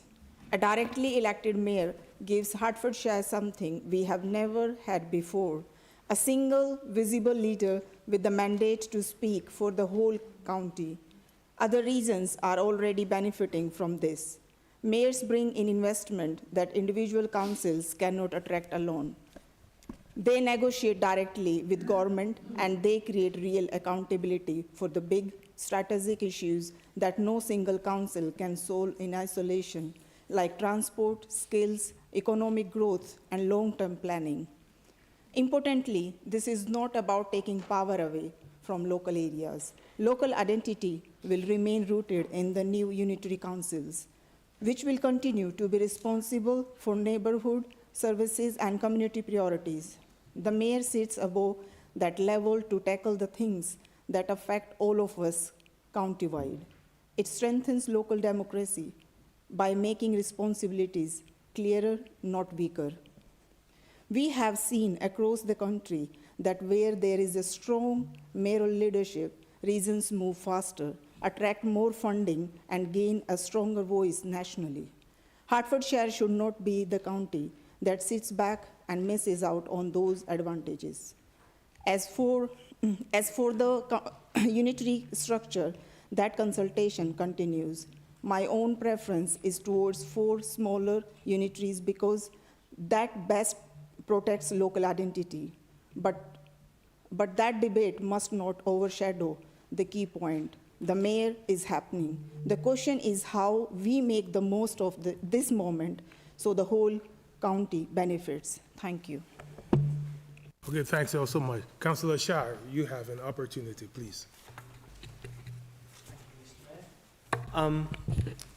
Been listening to a lot of debate from both sides, but we have to realise that LGR is not going to go away, and we have to acknowledge that and deal with it rather than burying our heads in the sand and trying to oppose it, because it's going to happen regardless. So my thoughts on this were about concentration of local power into 2 unitary authorities. That really is not something that we as Liberal Democrats would like either. It's too remote and not local, and that's not devolution, that's concentration. And my initial favoured option was the 3 unitary model, with Bushy joining West Herts. However, as Hertsmere, we have built strong ties together, and if we move on our own to West Herts, we will be subsumed by Watford on many fronts, and Bushy may just be a name only. So I've come to the conclusion that 4 unitaries is probably the best option. It's not economically that different in costs if you look at the lower charge projection. And with our growing populations in Hertfordshire in general and Hertsmere in particular, there's enough for ongoing critical mass. And it also means that Hertsmere as a whole transfers to 1 unitary authority rather than being split up, which is much simpler for us. And for me, of the options that are in front of us, it also embraces the spirit of local devolved power, and that as a Lib Dem is my preferred option. Thank you. Thanks for your contribution. I'll go over to Councillor Paul Morris, please. Thank you. Well, we're covering many areas today, and I don't really intend to regurgitate all that has already been said, but wanted to put some perspective here on what we are faced with. If you look at the number of councillors that we currently have, is something in the region of 39, I believe. And if we actually take out 3/4 of the people that are sitting here, that is what we will end up with. You will end up with a situation whereby each councillor will be required to make himself available to their community for probably something in the region of 3 days a week, which effectively will eliminate many of those people, maybe in 5 days a week, but eliminate many of the people on all sides of this chamber that are valuable to their community. So to create a situation where, in essence, we cannot represent the communities that we do now by dividing ourselves into so many small pieces is, to me, nonsensical. And yes, we are going to have to vote on something, but I think we also have to accept that whatever we vote on tonight, whatever option you vote on tonight, is frankly meaningless, because the decision is not going to be made here. However, I will be voting for what I believe to be right.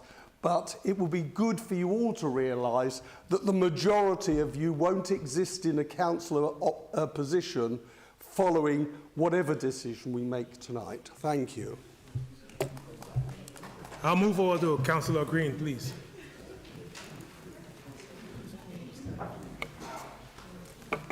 Thank you very much. And I just want to say that, you know, this isn't about us trying to keep our jobs or not. You know, this is about local government reorganisation, which is framed in a way that it will be bad, that it will create cuts. But I think if it's done right, it can have a very powerful chance to build a more responsive and financially sustainable organisation. So yes, whether we like it or not, it will come. And it is important that we stand up and we say what we believe to be right for our residents. And I too also have concerns as well about the most vulnerable in our communities, who often are the ones who need the most support and actually need the most money spent on them. But the benefits are, I believe, an enhanced economic development. A new strategic authority could focus on regional economic priorities. It could lead to a more effective economic regeneration and growth, an increased local authority capacity, and the unitary councils can provide strong foundation for local authorities, allowing them to handle more complex issues. And to the point where we never know who to go to, I think being able to go to one place for all the needs of our communities is a good thing. It strengthens community empowerment, and local government reorganisation can empower communities to give them more control, actually, and not less. But it's important to think about what will happen every day, because local government reorganisation holds potential benefits, numerous even, and these can enhance a community, their well-being and the service delivery. But it's so important that the process is managed thoughtfully and inclusively. I too, as a member of Potter's Bar, would like there to be the 3. However, I believe that the smaller, the better, and it's not all about who will sit in this chamber or not. And if this chamber exists at all, it's about what's right for the people that live in Hertfordshire and in Hertsmere in particular. And I'll vote for number 4. Thank you. Thanks all so much. Councillor Quilty, I'll come to you. Thank you, Mr. Mayor. This morning I sat in County Hall and listened to the debate, and it was really interesting. The Labour group, they want number 4. Yeah? And they talked about it and explained the reasons why. Interesting. The Liberal group want 2. They want to split Hertfordshire in 2. They made it very clear. And what's really clear is tonight we have the other side of the Liberal group wanting 4. They want to divide us into 4. And, you know, it's puzzling. But whilst I'm thinking about that split in the Liberal group, whilst I'm thinking about it, I'm thinking about democracy. And I'm thinking, on behalf of the residents, how many meetings has this council, Hertsmere Borough Council, organised to explain to the residents what this all means? Do you know the answer, people? 1. 1 meeting. How many people live in Hertsmere? 100,000? So it's not democratic, this. It's ridiculous. It doesn't add up. We've heard from the leader of the council. He acknowledges that whichever model you go with, it's going to cost you an awful lot more. We've already heard from the Chancellor of the Exchequer this week. That's what you said. It's going to cost you more. It's going to cost you more financially. We've heard from the rumours coming out of number 11 Downing Street that there's going to be huge tax rises. Totally against the manifesto, but we'll forget about that. But it's going to cost us more. This isn't democratic. This is a way of achieving a sleight of hand. In other words, we're not going to tax you directly, we're going to tax you indirectly. So what we'll do is we'll call it local government review, we'll divide up all the councils, you'll all have more to pay. That is my prediction. I don't support any of it. Thank you. Thanks so much. Point of order. Councillor New. You have an opportunity to do it. Point of order, Mr. Mayor. Okay. No. Yeah. Which constitutional order you want? Right to a point of personal explanation, clarification, whatever the term is. You can put the record right. You can allow that. Yeah. Okay. Okay.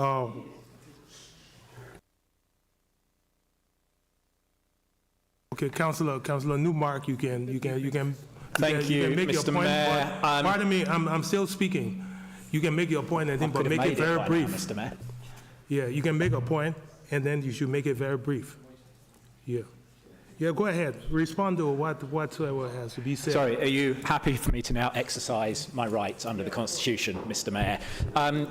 Just so that the Chamber should not be misled by Councillor Quilty's disinformation, he claimed that I said that every one of these options would lead to increased council tax. In fact, my words were the precise opposite. I said very clearly that every single one of the options will deliver savings, some more, some less than others, and that I believe that that, in the case of the 4 unitary option, is the price of localism. Councillor Quilty, listen to the speeches. If you want to represent the public, don't misrepresent what has been said.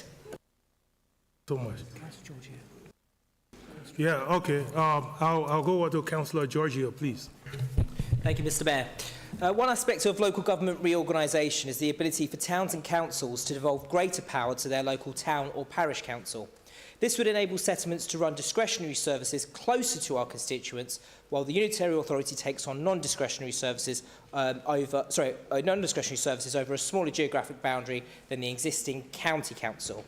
This means councillors and residents meeting at least half the distance that they currently do in Hertford or to a town or parish council in their own settlement. It means residents of Radlett and Rickmansworth no longer being under the same county council as those in Royston. It means full-time councillors, not a part-time job for those managing their vast property portfolios.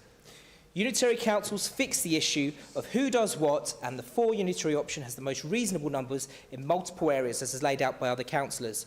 I'm surprised some councillors want to discuss inflation when their party took it to over 10% just a few years ago, whereas our reforms have brought it well back down below 4%. In my town of Potters Bar, having a town council inside the new unitary would provide us with a local decision-making authority, allowing residents to have closer and more direct input on issues affecting our community. It can also help to improve the character of our town, acting as a central hub for local groups and organisations. We could also then take on some local discretionary services and facilities should the unit authority allow the town council to do so. Having a town council would permit residents of towns with town councils to hold community infrastructure levy money locally, empowering us to make decisions on how these funds are spent to the best benefit of our towns. It would also help us to secure and protect local assets and services. For example, in my town of Potters Bar, assets such as the 60 Plus Club, Potters Bar Museum, the Williots Theatre, Firstfield Sports Centre, the Old Manor Pub, Oakmere House, the Wayside Centre and Oakmere Community Centre, as well as our great other facilities, would be able to be managed locally within our own town. Having a town council would strengthen our residents to organise and fund civic events throughout the year, including New Year's, Easter, May Day, Diwali, remembrance services and Christmas celebrations. Finally, having a town council will enable us to protect discretionary services from being cut under any future unitary council, should we wish to protect and run them. There is currently a petition which is going on and gaining signatures to this effect, and I look forward to receiving it once the correct number of signatures have been obtained. Thank you. I'll come over to Councillor Brisky, please. Thank you, Mr. Mayor. I rise to bring to the Cabinet's attention my concerns around the impact that these proposals will have on localism and what this means for democratic representation. In all of these options, residents face a smaller number of councillors representing them. In the case of the 2 and 3 unitary options for Hertfordshire, we even lose our existing borough wards in favour of county divisions. In many cases, county divisions represent a random mishmash of different settlements and rural areas, and are typically around double or sometimes even triple the size of borough wards. Will these realistically be workable, especially when the responsibilities of a borough councillor and a county councillor will be merged into one? Like many other colleagues, I balance my commitments as a councillor with a full-time job. The ability to do this is what brings a larger cross-section of our community to stand for election and represent residents, which, as we know, fewer people feel able to do for the county council, which requires attendance at daytime meetings. Will being a councillor become a full-time job? Will meetings such as this not take place in the evening, which would mean fewer people able to stand for election and less residents able to fill the seats in the public gallery? Already this evening, we have unanimously recognised the importance of having broad democratic representation in planning. The proposals before us now mean less representation. all unitary proposals on the table mean we also face the prospect of planning applications being determined in a distant town hall by councillors from many miles away with very little knowledge of our localities.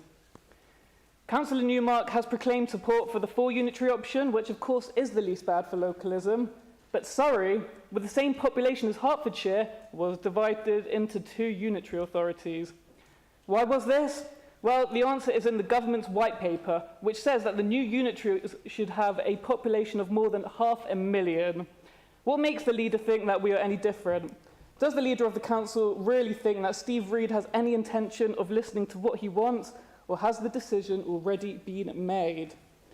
Of course, some of the options on the table are worse for localism than others. I do recognise that LGR will mean that residents will have better representation than they currently do for county council issues, and that decisions currently made in Hertford will be made somewhere closer to home. But when it comes to planning, housing, bin collections and parks, we know that residents have raised serious concerns about how much a councillor from many miles away, who may have never stepped foot in what we currently call Hertsmere, will really care about how these issues affect us. I therefore urge the Cabinet to carefully consider these issues and raise them with great concern in its submission to the Secretary of State. Thanks all so much. Constitutionally, due to time factor, I'm only going to take another speaker, that's all. And I will go over to Councillor Nicholas, please. Yeah. Thank you, Mr. Mayor. I'm by no means in favour of unitarisation. As we've already heard several times this evening, we're being asked to offer a considered opinion on something which we have no true understanding of in relation to the potential costs or the real-life outcome for residents, especially those who are the most vulnerable. But as Councillors Shenton and Allen have already said, it is pointless for us to bury our heads, say we don't like it, and hope it will go away if we stamp our feet hard enough. For residents in Bushy, local identity isn't an abstract concept. It's something they value every single day. They expect decisions about planning, services and investments to be made by people who genuinely understand their community. The 4-area option delivers exactly that. It keeps decision-making close to the ground, ensuring that voices from places like Bushy aren't lost in an oversized, centralised authority. It seems to me that a 4-unitary structure potentially offers a balance that could work for Hertsmere. Each new authority would be large enough to be financially resilient and efficient, but still small enough to maintain the local accountability and responsiveness that our residents expect. For Bushy, that means better aligned services, faster decision-making, and leadership that recognises the unique pressures on our town, from infrastructure and transport to housing demand and community spaces, and the continuing concerns around local planning decisions. Crucially, the 4-area model respects the reality of how people live and work across our part of the county. Our travel patterns, our economic links, our shared services, these all fit naturally within a mid-sized authority rather than being stretched across huge, remote, county-wide structures. This model protects Hertsmere's identity while still opening the door to greater strategic collaboration across wider geographies. Most importantly, the 4-unitary option offers at least some clarity, coherence and continuity. It avoids the democratic dilution that comes with creating one giant authority, and it avoids splitting Hertsmere in ways that break apart long-standing community ties. It provides a structure where Bushy can continue to speak with a strong and distinct voice. For those reasons, for our residents, our services and our future, I believe the most plausible option is the 4-area option, and this would be the right choice for Hertfordshire and the right choice for Hertsmere. Thank you. Well, I will call on Councillor Newmark to sum up. Thank you, Mr. Mayor. It's been a good debate this evening. Great speeches from all sides of the chamber. Wanted to particularly, there's been a lot of talk tonight about about boroughs, districts and unitaries, but I particularly wanted to associate myself with the various remarks about towns and parish councils who play such an important role, and also take the opportunity to welcome our comrade Town Mayor Dan Ozaro of Bournemouth and Elstree, and seeing him here makes me think of the incredible work he's done on the campaign to save St Nicholas's School in Elstree, and perhaps to reflect that one of the benefits of a unitary authority closer to the people, rather than a remote county council taking decisions on education, might have meant that we wouldn't find ourselves in the situation that we do now, with the only faith school in the area, the only Church of England faith school in the area, shockingly under threat of closure. Friends, Councillor Sullivan has taken the duck your head in the sand option, using the excuse of not enough detail, and she's right, to some extent we'd all welcome more detail, which is why I want to spend a moment to focus on why this seemingly unseemly rush to take decisions and move forward with LGR. And the answer to that, my friends, is straightforward, because the Tories crashed the economy, they broke local government finances, they broke social care, they created the housing crisis. Councillor Sachdev, your party created the situation of the default maximum council tax increase scenario. It's for all of those reasons that devolution alone is not enough, and it's for all of those reasons that LGR is necessary now in a hurry. Is it an ideal? No. Is it a principle that I support? No. But is it a reality that's going to happen? Absolutely yes. And unless we engage with the detail of this debate, if we continue to stick our heads in the sand, Councillor Clapper quite rightly talked about the risk of sleepwalking into a situation, but if we take the approach opposite and say we're not playing, the real risk is that we sleepwalk into having this process done to us. This is our opportunity to have our say, and I know that people in the chamber will take me seriously and understand what I'm saying when I say that regardless of party affiliation, once we take our decision on where this wants to go, where we want this to go, collectively, I will leave no stone unturned on advocating for our position and for our residents at the very heart of government on a daily basis if necessary.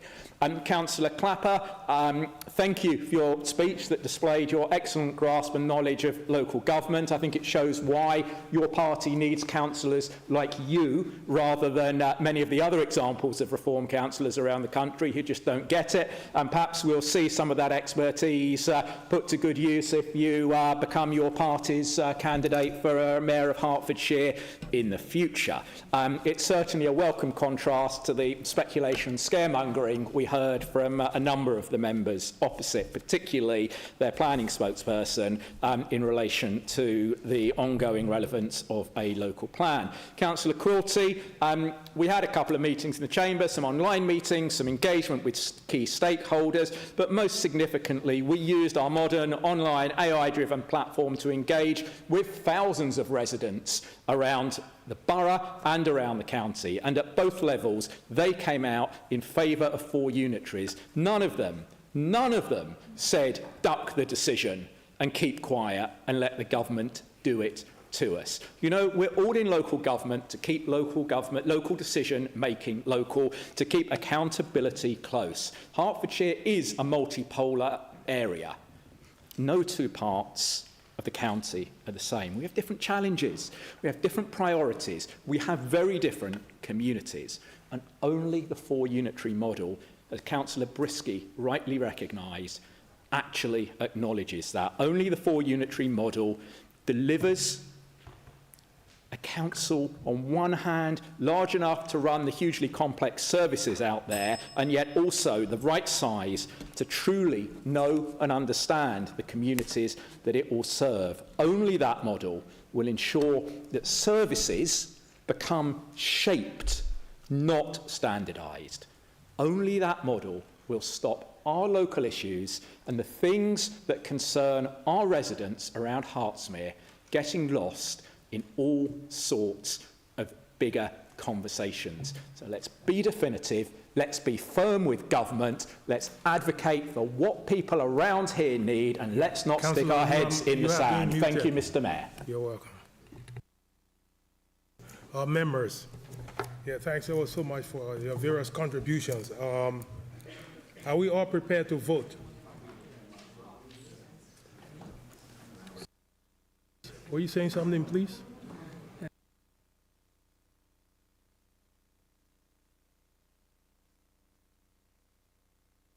Okay. Yes. I asked the question, are we already prepared to vote? Okay, then that's great. Okay, then we'll go in keeping with... Sorry, Mr. Mayor, can you clarify exactly how we're voting? Because a recommendation was put forward before, you didn't repeat I'm coming. People to Councillor just Clapper. explain the process. Yeah, I'm Thank coming to that. I'm coming to that, Councillor Clapper. You made a beautiful point, but notwithstanding anything, I have everything just before me. Yeah. Okay. Okay. There are various recommendations. There are 3 recommendations that we're going to look at, one at a time. And the first one is that the council note the proposals which have been prepared on behalf of Hertsmere Borough Council and the other impacted authorities within Hertfordshire. We all go for a vote, please. Yeah, please, yeah. I'm so sorry, Mr. Mayor. I saw that there are 3 recommendations to the report, 1.1, 1.2 and 1.3, but are we not also voting on whether we want option 1, which is 2, option 2, which is 3, or option 3, which is 4? These are the recommendations that have been proposed and seconded and debated. Excuse me. These are all recommendations that have been proposed and seconded. So we're just going in keeping with the various things. Yeah. Okay. So 1.1, you've read it out. So okay, I've already read 1.1, so we can all go for a vote to 1.1.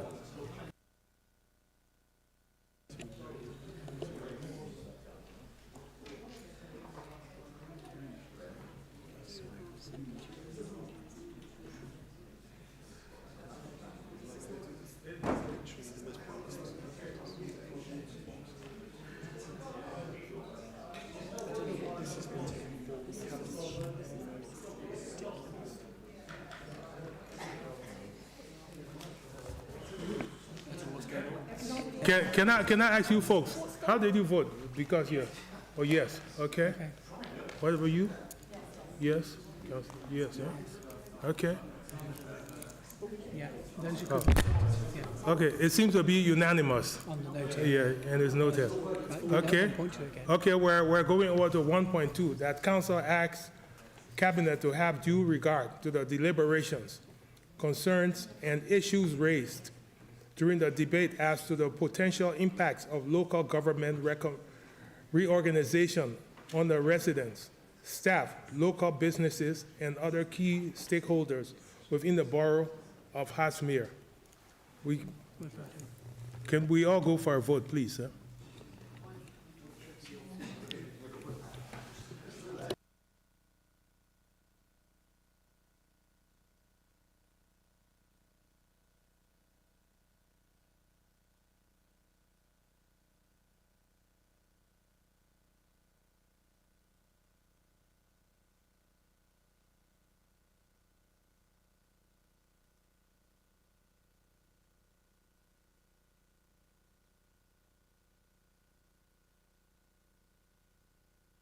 I have the right to go about and vote whatsoever I wish to.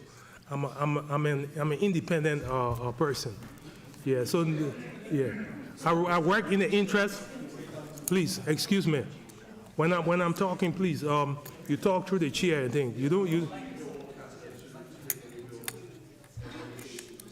The vote has been had and it's been carried. It has been carried. It has been carried. Move on to 1.3. Okay, we'll go to 1.3, please. And you need to read that out again. Let me just get it. Okay, 1.3 is that council agreed to a principle that no further action should be taken in relation to securing Hertsmere Borough's status following local government reorganization, and that the royal letters patent should be allowed to fall into abeyance, and that this should be considered by cabinet, and a recommendation made that the mayoral trappings and items be gifted to local museums and bodies as appropriate. We can go for a vote, please.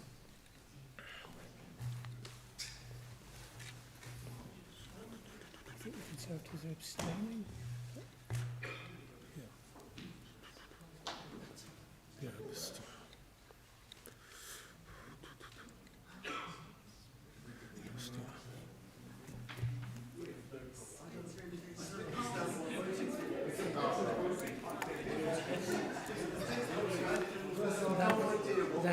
That's carried. Okay, excuse me. The motion is carried. The motion has been carried. It has been carried. It's been carried. Okay, yeah, please, And that concludes the business for tonight.